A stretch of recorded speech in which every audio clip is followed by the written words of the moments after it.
Խոսքը սկսելուց առաջ մի պատմություն պատմեմ ու պատմությունով սկսենք։ Մի եկեղեցում հոգևոր քույր կար, որի ամուսինը պաշտոնավոր աշխատող էր, այդ քույրը նորմալ եկեղեցու անդամ մշտական հաճախող քույր էր, բայց ամուսինը չէր մերժում, դեմ չէր եկեղեցում, բայց չէր էլ գալի, սենց ընդունում էր, չէր ընդունում, բայց չէր մասնակցում։ Ու այս քույրը միշտ ամուսնու հետ խոսում էր եւ այլն։ Մի օր ամուսինը երբ որ աշխատանքի տեղից գալիս է տուն հաց ուտելու, ճաշելու, ճաշի ժամանակ սկսում է իր ծրագրերից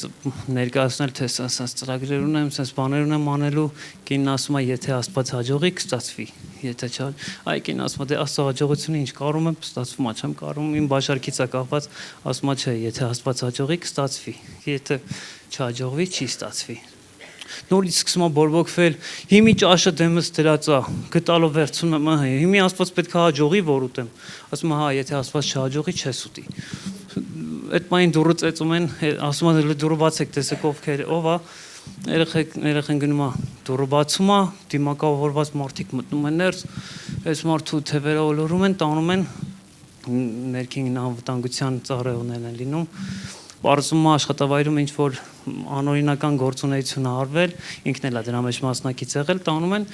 որոշ օրեր մի քանի օրով նստացնում են ոնց որ, ու այս մարդը սկսում է անալիզ անել իր մեջ։ Ասում է իրոք էլի Աստված, որ հաջող էր այդ ճաշի գտալը կուտեի, ֆասոնը չհաջողեց, էլի։ Ու օրեր անց, երբ որ արդեն ազատ են արձակում գալիս է տուն, տաքսիով գալիս է տուն, տան դուռը ծեծում է, կինը ներսից ասում է ով է, ասում է եթե Աստված հաջողի ես եմ։ Հիմի փառք Աստծո, որ Աստված հաջողել է, ես այստեղ կանգնած եմ, փառք Աստծո, որ Աստված հաջողել է, դուք այստեղ ներկա եք, անձրևին չեք նայել, փառք Աստծո իր հաջողության համար։ Հիշեցի ես վերջերս Ռաֆայելյան Արամը մի բաներ հայտնագործել հաջողություն բառի հետ կապված, որ ասում էր հաջողելու հականիշը որն է, ձախողելը։ Այսինքն հաջողել մի քիչ հինայերենով աչողել եւ ձախողել հականիշներ ու ես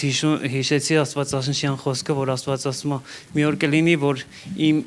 իմերին իմ աչուն կկանգնացնեմ եւ այծերին ձախուն կկանգնացնեմ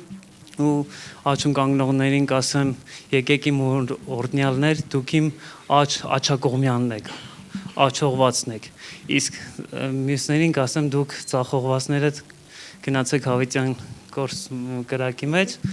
այսինքն աչողելը հաջողելը շատ լավ բառ է մենք որ մարդկանց ասում ենք հաջողություն հաճախ չենք պատկերացնում ինչ լավ բան ենք մաղթում ենք որ Աստծո աչքողում լինեն լավ էսի որպես նախաբան ուզում եմ Աստվածաշնչից մի հատված կարդալ հայտնության գրքի 2-րդ գլուխ այդտեղից սկսեմ 2-րդ գլխի 4-5-րդ համարները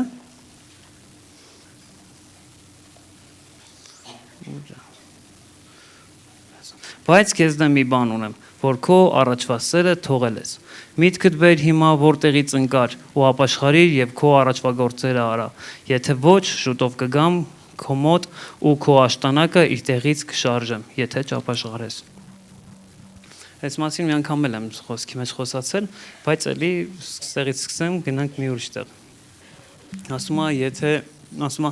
առաջի սերը թողել ես միտքդ բեր եթե թողել ես ետ դարձիր ու տես որտեղից ես ընկել ու նորից տեղից սկսի առաջվա սիրո մասին շատ ենք մտածում առաջի սերը որն է որ նոր ապաշխարել ենք նոր հավատքի առաջի քայլերը արեցիր ու այն ինչքան անկեղծ, ինչքան սենց նվիրված, նվիրական, ինչքան միամիտ հավատքով, ամեն ինչի հանդեպ սենց խորը հավատքով մոտենալով, ինչքան ոգևորված, խանդավառ, չէ, ու ժամանակ էր անցնում ու մեկ էլ մի օր սկսեցիր հայտնաբերել, այս իմ կողքինները սխալներ էլ ունեն, այս նույնիսկ առաջնորդներիս սխալներ ենք տենում, փաստորեն մարդ են, լրիվ սուրբ չեն, սկսում ես քիչ-քիչ ավելի շատ բաներ նկատել, ավելի, չգիտեմ, հավատքդ սկսում է արդեն մի քիչ փորձությունների ենթարկվել, սկսում ես արդեն դու փորձվել եւ այլն, այն լճացման պահը գալի, որ սկսում ես արդեն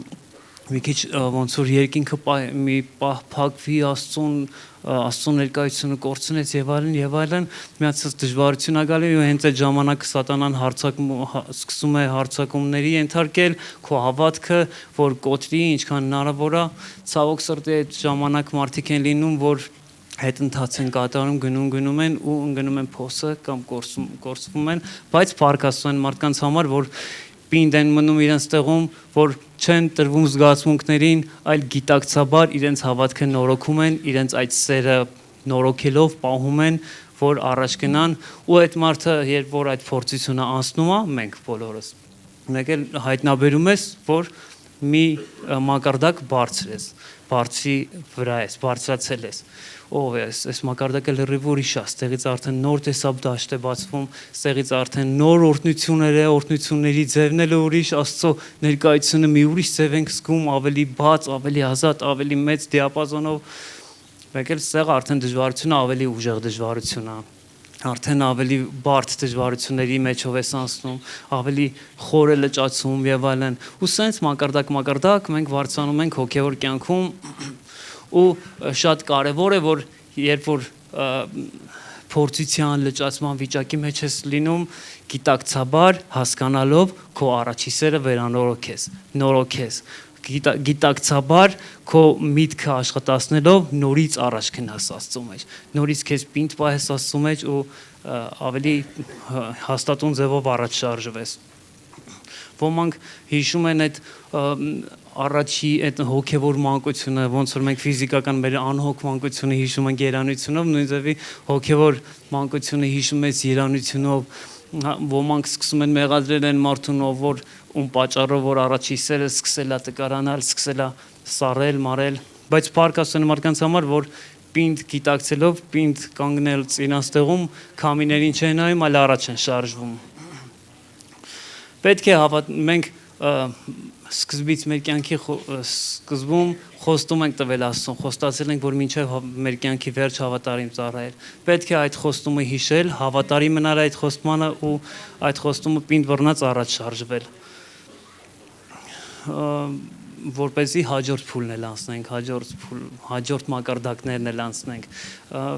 Շատերը տեղակել են կոմպյուտերային խաղերից, որ խաղում ես, մեկ էլ միտեղ պարտվում ես, որ պարտվում ես հենց տեղից չես շարունակում, այլ գնում ես այդ անցած ճանապարհի սկզբից նորից սկսում ես գնալ, ավելի ուշադիր լինելով, ավելի զգույշ,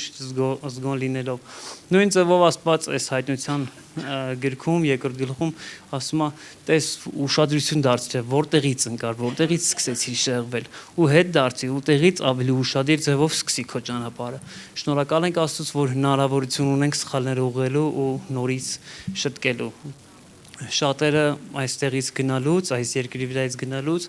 ամենամեծ դժոխքում որն է, ամենամեծ դժվարություններից մեկը, որ մարդիկ հույս չունեն, որ հնարավորություն կա սխալը ուղղելու։ Փառք Աստծուն, որ մենք այստեղ սխալները ուղղելու հնարավորություն ունենք։ Մենք ամեն օր ընտրության առջև ենք կանգնած,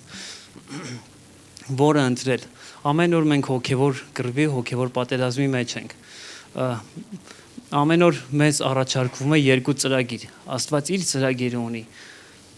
չարը իր ծրագիրը ունի։ Դե իհարկե, ճիշտ է Աստծո ծրագիրը, անխոս, ով կվիճի։ Ճիշտ է, որ Աստծո ծրագիրը ընտրենք, Սուրբը ընտրենք, բայց ինչի համար է հաճախ լինում, որ մենք բարին ընտրելու փոխարեն չարն ենք ընտրում, ինչի համար է հաճախ լույսի փոխարեն խավարը գալի մեր կյանք, ինչի համար է հաճախ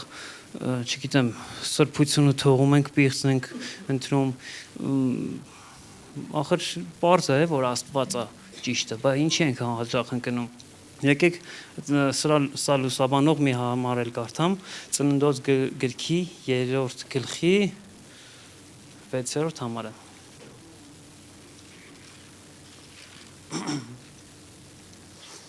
Կինը տեսնելով, որ ծառը լավ էր կերակուրի համար եւ հաճելի աչքերին ու փափակելի իմաստուն դառնալու համար, վերցրեց նրա պտուղից ու կերավ եւ իր ամուսնուն էլ տվեց եւ նա էլ կերավ։ Ինչի համար կինը գայթակղվեց, որովհետեւ պտուղը շատ հաճելի էր աչքերին, շատ փայլուն տեսք ուներ, շատ ներկայացվում էր որպես իմաստուն լինելու հնարավորություն, ավելի Աստծուն նմանվելու հնարավորություն, շատ լավ էր ներկայացված։ Սատանան շատ ուժեղ գովազդի վարպետ է։ Սատանան շատ մեծ վարպետություն ունի սխալը ճիշտի տեղ ներկայացնելու։ Սատանան շատ վարպետ կոպիա, հա, պատճենանող է։ Աստծո սրբության կերպարանքը վերցնում է ու փաթեթավորում է պիղծը այդ գեղեցիկով ու ներկայացնում է որպես շատ կարևոր, սուրբ, լավ, օգտակար մի բան։ Որպեսզի գայթակղությանը չդիմանաս ու համտես անես։ Ես հիշում եմ մի ժամանակ կար, որ ստամոքսի բուժման բերի զբաղված դեղեր էի ընդունում ու դեղերի մեջ կար մի դեղ, որ թանկանոց իտալական ինչ-որ դեղ էր, կանֆետի համ ուներ։ Դնում էր բերանդ, ոնց որ M&M's կանֆետ դներ բերանդ, սս կլոր սպիտակ, կլոր սղլիկ սիրուն կանֆետ էր, քաղցրահամ, կանֆետի նման ուտում էի, բայց ինքը իրականում շատ լավ դեղ էր։ Մտածում էի տնաս սրա մեջ ինչ համ ունի, մի օր որոշեցի կծեմ, փորձեմ մեջի համը։ Կծեցի ու փոշմանեցի կծելուց, որովհետև մեջը շատ կծու, շատ վատ համ ունեցող կանֆետ էր, որ դեղ էր ավելի ճիշտ, որ մինչև հիմա հələ այդ համի տպավորությունը կա հիշողությանս մեջ։ Այսինքն ինքը վրայից շատ քաղցր համով էր, բայց ներսը ուրիշ համ էր։ Մի երկու օրինակ էլ վերեմ սատանայի այդ գայթակղության փաթեթավորման։ Տանը ալոեն ունենք, մի ճուղ կտրել էի, ճզմել էի, ասացի օգտակար բան է, էլի դնեմ, մեկ կաղակում անեմ, համը տեսա շատ դառներ, որոշեցի մի քիչ քաղցրացնեմ, մեղր խառնեցի հետը չհաղթեց, նորից խառնեցի, երևի 3-4 իրաչափ խառնել եմ մեղր, հիմա սառնանում դրած մեկ լինում է, որ աչքը սառնում է, հիշում եմ, մի կում անում եմ, որ մի կում անում եմ, այդ մեղրի քաղցրը համը այնքան հաճելի է, բայց հենց կուլ տալուց հետո ալոյնի դառնա համը սկսում է մնալ կոկորդում։ Սատանան հաճախ այնքան հետաքրքիր խայծեր է ներկայացնում, ասես քաղցրահամ, կուլ ես տալի, մեկ էլ տենում ես հետևանքը շատ դառներ։ Քո կյանքում այնքան դառնություններ է լսում, ինչի համար, որովհետև ես խապնվեցի, այդ քաղցրահամը վերցրեցի։ Մեր շատերի կողմից սիրված քարոզիչ կա, Վլադիկ եղբայրը, Բաղդասարյան, ինքը հաճախ մեղքը համեմատում է սկվազնյակի հետ։ Մանավանդ ամառվա շոքին ասում է սկվազնյակը այնքան հաճելի է, որ փչում ավերետ արանքում նստում ես ինչ-որ սկվազնյակի, շատ հաճելի է, բայց հետևանքը շատ դառնա։ Հետևանքը օրեր կարող է հետևանքի մեջ մնալ։ Հիմա սատանան շատ սիրում է, շատ սիրուն գայթակղություններ բերել մեր կյանք, առաջարկել։ Հանկարծ որ խապնվեցիր, այդ խայծը կույլ տվեցիր, աշխատում է հնարավորին չափ ամենավատ հետևանքները քո կյանքի մեջ լինի։ Իմիջիալից երբ որ հայտնաբերում ես սատանայի խապկանքը, որը թունավոր է, որը շատ վատ հետևանքներ ունի, ճիշտ է որ դա հենց սկզբից փորձենք շատ վատ վերաբերվել դրան։ Հենց որ ջոկում ես սատանայի առաջարկած խայծն է, դրան սպանի, դրա հետ դաժան վերաբերվիր, դրա հետ ամենադաժան հաշվեհարդարը տես։ Օրինակ Աստվածաշնչում իմ համար շատ մեծ օրինակ է Մովսես Մարգարեն, դաժան հաշվեհարդար տեսնելու մեղքի հանդեպ։ Մի քանի օրինակ ասեմ։ Աստվածաշնչում Աստված վկայում է, որ Մովսեսը ամենահեզ մարդն էր աշխարհի, բայց իր հեզության մեջ ինքը ինչ վերաբերմունք էր ունենում։ Օրինակ Մովսեսը որպես ամենահեզ մարդ, չգիտեմ, շատ բաներ էր ինքան, օրինակ եմ ասում, օրինակ այդ աշխարհի ամենահեզ մարդը կարող էր մտնել աշխարհի ամենահզոր թագավորի մոտ, նրան ասել իմ ժողովրդին բաց թող Աստծուն օրհնելու, եթե բաց չթողեց վաղը տղետ կմեռնի։ Այդ հզոր թագավորին ինքը տենց ուլտիմատում կարար տար առանց վախենալու, առանց մտածելու։ Ինքը այնքան հեզ մարդ էր, որ երբ որ տեսավ դրսի աշխարհիկ ինչ որ մեկը իր հոգևոր եղբորը նեղացնում է, ծեծում է, Ընենց խփեց գլխին մեռած ընկավ այդ մարդը։ Ինքան հեզ մարդ էր, որ իր գավազանը կարող էր բարձրացնել ու աշխարհի ամենահզոր զորքերից մեկը, ամբողջ զորքը իր ամբողջ գերժամանակակից զինտեխնիկայով հանդերձ ընկնվեր ծովի մեջ ու կորեր լրիվ։ Մովսեսը այնքան հեզ մարդ էր, որ չգիտեմ, որ ինքը տեսավ իր հոգևոր եղբայրները մեղքի մեջ են ընկել, կուրք են պաշտել, առանց վարանելու այդ կուրքը հալեցրեց, լցրեց իրենց բերանը։ Չգիտեմ, մենք կարող ենք պատկերացնենք մարդու կոկորդի մեջ, որ հալված մետաղ լցվի, ինչ կկատարվի։ Դե իհարկե շատ դաժան ձևով վառվելով մեռնում են մարդիկ, ինչ համար, որովհետև կռապաշտության մեջ էին մտել։ Բայց ինքը ամենահեզ մարդն էր, ինքը այն մարդն էր, որ Մովսեսը, որ Աստծո հետ ընկերություն անող, Աստծո հետ քայլող, Աստծո հետ ամենօրյա կապի մեջ զրուցող մարդ էր։ Նա այնպիսի մեծություն էր այդ հեզությունով ու այդ մեղքի հանդեպ հաշվեհարդար տեսնելու կարողությունով, որ այս երկրի վրա իր համար տեղ չգտնվեց ծերության օրում թաղվելու, որ այս հողը արժանի չէր իրեն, Աստված իրեն բարձրացրեց երկինք։ Հիմա մենք ամեն օր հանդիպում ենք սատանայի առաջարկած խայծերին, հանդիպում ենք պղծության եւ սրբության ընտրության, դե եթե պղծությունա իհարկե մերժում ենք, բայց հաճախ լինում է, որ մենք ընտրության առաջ են կանգնած այս ճիշտը թե այս ճիշտը, այս լավը թե մյուս լավը, որից մեկը օրիգինալն է, մյուսը փաթեթավորված, ֆալշ։ Բայց ինչպես կատարել այդ ընտրությունը, կարծես մարդկային իմաստությունը չի երիքում ընտրելու հաճախ։ Իհարկե մարդիկ կան, դեպքեր կան, որ խնդիր չկա, բայց մեծամասամբ շատերս ընկնում ենք, շատերս գայթակղվում ենք, չենք կարող, դժվարանում ենք տարբերել։ Դրա համար փառք Աստծո, որ մեր Աստված միշտ մեր կողքին է, միշտ մեզ հետ է ու մեզ շատ հետաքրքիր լուծումներ է տալիս։ Աստված, որպեսզի մենք չփոթենք, չխառնենք, մեզ նվիրել է մի մեծ անգին գանձ, մեզ նվիրել է մի մեծ հուշարար, մեզ տվել է մեր մխիթարիչ Սուրբ Հոգին, ով մեր կողքն է, մեր մեջ է ու մեզ կարող է հուշել դժվար ընտրության ժամանակ։ Հիսուսը, երբ որ պետք է համբարձվեր, աշակերտները տագնապի մեջ էին, բա մենք առանց քեզ ումից պետք է սովորենք մեր ճիշտ քայլերը, ումից պետք է սովորենք հոգևոր կյանք ապրել, ինչ պետք է անենք։ Ու Հիսուսը նրանց ասեց՝ մի անհանգստացեք, մի մտածեք, երբ որ ես գնամ, մխիթարիչը կգա, ու մխիթարիչը ձեր հետ կլինի, ձեր մեջ կապրի ու ձեզ կհուշի ձեր անելիքները։ Ու տենց այդպես էլ եղավ, աշակերտները Հիսուսի համբարձումից 50 օր հետո մխիթարիչին ընդունեցին իրենց մեջ ու այդ մխիթարիչը իրենց կյանքի ընկերը դարձավ, իրենց կյանքի մինչև վերջ ու մինչև հիմա։ Ու աշակերտների երկրի վրա քայլելու ապրելու ժամանակ իրոք այդ մխիթարիչի գործը երևում է իրենց կյանքում, ովքեր որ հանձնված էին նրան, այդ գործը երևում էր։ Օրինակ, Գործք առաքելոց գրքի 3-րդ գլխից կարդամ։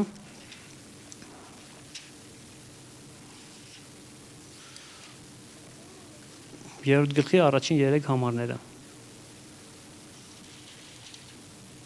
Մի օր Պետրոսն ու Հովհաննեսը ժամը 9-ի աղոթքի ժամանակ մեկտեղ տաճարը գնացին, այնտեղ իր մոր որովայնից կախ ծնված մի մարդ էին բերում եւ ամեն օր տաճարի գեղեցիկ կոչված դռան առջև դնում էին, որպեսզի տաճար մտնողներից ողորմություն խնդրի։ Նա տեսնելով Պետրոսին եւ Հովհաննեսին, որ տաճարն էին մտնում, աղաչում էր, որ ողորմություն տան իրեն։ Ու պատմությունը գիտենք, թե ինչ կատարվեց Պետրոսն ու Հովհաննեսը, երբ որ նրան ասին արծաթ եւ ոսկի չունենք քեզ տալու, բայց ինչ որ ունենք քեզ կտանք Նազարեթցի Հիսուս Քրիստոսի անունով, վեր կաց եւ քայլիր։ Եվ նա տեղից վեր կացավ, ամբողջ կյանքում չքայլած մարդը վեր կացավ, քայլեց եւ նրանց հետ մտավ տաճար ու Աստծուն էին օրհնում ու մեծ վկայություն եղավ, մարդիկ հավաքվեցին եւ այլն։ Սրա մեջ այս համարների մեջ մի 2-3 բանի վրա եմ ուզում ուշադրություն դարձնել։ Նախ ուզում ուշադրություն դարձնեմ ժամը 9-ի աղոթքին։ Եթե ոչ թե նրանք ամենօրյա իրենց աղոթքին էին գալի, այլ ժամը 9-ի աղոթքին էին գալի, այսինքն էլի աղոթքի ժամեր կային, որ իրանք այդ օրը այդ ժամանակ 9-ի աղոթքին են եկել, նշանակում է 11-ին էլ կար, երեկոյան 7-ին էլ կար, չգիտեմ, 9-ին էլ կար, տանը քույրերով երևի հավաքում էին աղոթքին անում եւ այլն, բայց իրան գալիս են իրենց աղոթքի ժամին։ Սա առաջինը ինձ է վերաբերում, երկրորդը քեզ։ Դու ժամը քանիսին աղոթքին ես ներկա, քո տանը, եկեղեցում, ու նրանք տաճար գալուց, երբ որ հանդիպեցին այդ մարդուն, դու այսօր այս տաճարը գալուց, ում ես հանդիպել, քեզ մարդիկ հանդիպել են կարիքավորներ, ինչպես ես վերաբերվել նրանց հետ, ասել ես թողեք ես գնամ իմ մոմերը վառեմ ու գնամ տուն, թե ասել ես թե նրանց հետ անտարբեր չես եղել, ուշադիր եղիր քո քեզ հանդիպող մարդկանց, ուշադիր եղիր թե ով է քեզ հանդիպում ու նրան դու ինչ կարող ես տալ, կարող է արծաթ ոսկի չտաս, ուրիշ բան տաս, կարող է հենց արծաթ ոսկի տաս, կարող է նրան մի օգտակար բան անես, բայց ճիշտ չի լինի, որ դու նրա հետ մնաս այնտեղ ու քո պատարագը այսօրվա կորցնես։ Պետրոսն ու Հովհաննեսը ոչ թե նրա հետ մնացին այդ դռան մոտ ու տեղ ինչ որ հետաքրքիր միջոցառում կազմակերպեցին, այլ նրանք շարունակեցին ներս մտնել ու այդ մարդը իրենց հետևից եկավ ներս, եկավ տաճար։ Դու ում որ հանդիպում ես, քո վարքը այնպեսին է, որ նա քո հետևից գա տաճար այստեղ։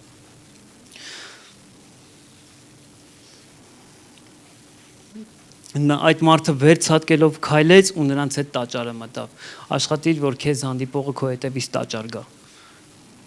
Ոչ թե բուժվի ու գնա կամ ինչ որ հարցի պատասխան ստանա ու գնա, բայց դու ինչ կարող ես տալ քեզ հանդիպողին, քեզանից ինչ կարող է գնալ։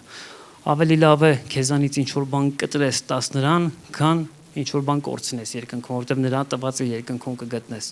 Ավելի լավ է կորցնել ինչ որ բան Աստծո համար, քան Աստծուն կորցնել ինչ որ բանի համար, ինչ որ բանի հետևից գնալով։ Ավելի լավ է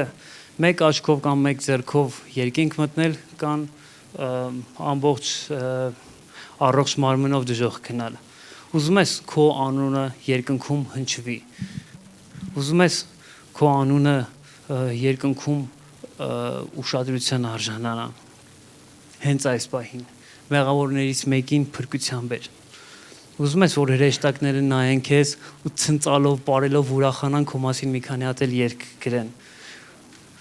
Մի հոգու գերությունից ազատիր, չարի գերությունից ազատիր, ու տես երկնքում հրեշտակները ինչ արձագանք կտան ըստ Աստծո խոսքի։ Ասում են, որ երկնքում մեծ ուրախություն է լինում, երբ որ մի հոգի գերությունից փրկվում է։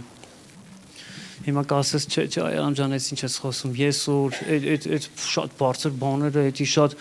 մեծ հզոր հոգևոր մարդկանց մասին ես խոսում։ Ես այդքան հոգևոր կյանքի մեջ այդքան խորացած չեմ, այդքան հզոր չեմ, որ կարողանամ։ Չէ, եթե Աստված քեզ ասել է մի բան արա, նա այդ հանձնարարականի հետ կարողություն էլ տալիս է քեզ։ Եթե դու մտածում ես, թե կարողություն չունես, հիշիր, որ Մխիթարիչ Սուրբ Հոգին քո մեջ է, քո ներսում է, ով բոլոր հզոր երևույթներից բարձր է, ով բոլոր դժվարություններին հաղթահարող է, ով գիտի, որ ժամանակ քեզ ինչ է պետք հուշել, ով եթե դու մտածում ես, թե ես իմ միտքը այդքան չի կարող արագ աշխատել, որ մարդկանց խոսեմ, մարդկանց բերեմ Աստծուն, իմացիր, որ երբ որ դու խոսես, Մխիթարիչ Սուրբ Հոգին քո ներսից նրա հետ կխոսի։ Կապ չունի դու հավատքի կյանքի որ մասում ես, սկզբնա մասում, վերջնա մասում, թե վերևում, թե ներքևում, բոլորի միջոցով Սուրբ Հոգին կարող է ներգործել։ Եթե Աստված քեզ ասում է կարող ես, ուրեմն նա այդ կարողությունը տվել է քեզ։ Իսկ Աստված բոլորից հանձնարարականը տվել է ու բոլորից ասում է, որ կարող ես։ Դու միայն մտերմացիր Սուրբ Հոգու հետ, միայն վստահիր Սուրբ Հոգուն, միայն աշխատիր քայլել Սուրբ Հոգու հետ, միայն աշխատիր նրան ժամանակ տրամադրես, քո ականջները տրամադրես նրան, որ նա կարողանա քեզ հետ խոսել, միայն աշխատիր Սուրբ Հոգու հետ ավելի շատ ժամանակ անցկացնես, որ ինչքան շատ ժամանակ անցկացնես, այնքան ավելի կմտերմանաս նրա հետ, այնքան ավելի կնմանվես նրան ու նրա նման Աստծո մեծ օծությունն ու զորությունը կընդունես քո մեջ, ու այն ժամանակ այնքան ավելի շատ օծություն կլինի քո մեջ։ Ովքեր համաձայն են այս առաջարկին, թող ոտքի կանգնեն եւ մենք Աստծուն մեր համաձայնությունը տանք։ Ովքեր համաձայն չեն, կարող են նստած մնալ, խնդիր չի, բայց մենք միասին աղոթք կանենք։ Սիրելի Աստված, շնորհակալ ենք քեզանից քո մեծ հնարավորության համար, քո մեծ ողորմության համար, որ դու մեզ ողորմել ես, մեզ տվել ես քո հոգին մեր մեջ դրել ես քո Սուրբ Հոգին ու մենք հնարավորություն ունենք այսօր փրկության ճանապարհի մեջ երջանիկ քայլել։ Շնորհակալ ենք քեզանից, որ դու մեզ համար մեծ ծրագիր ունես, որ դու քո մեծ ընդհանուր ծրագրի մեջ քո զավակներին մասնակից ես անում։ Շնորհակալ եմ քեզանից, որ դու ամեն մեկիս հետ հաշվարկ ես անում քո փրկության գործի, քո ընդհանուր գործի հաջողության համար։ Շնորհակալ ենք քեզանից, խնդրում ենք Աստված ջան, որ քո Սուրբ Հոգուն մեր մեջ մեծ հնարավորություն տաս քո Սուրբ Հոգու հետ ազատ վարվել, քո Սուրբ Հոգուն ազատ թողել մեր կյանքի մեջ ու քո Սուրբ Հոգին հնարավորություն ունենա մեր կյանքի մեջ մեծ գործեր անել։ Մենք հանձնված ենք քեզ։ Շնորհակալ ենք քեզանից։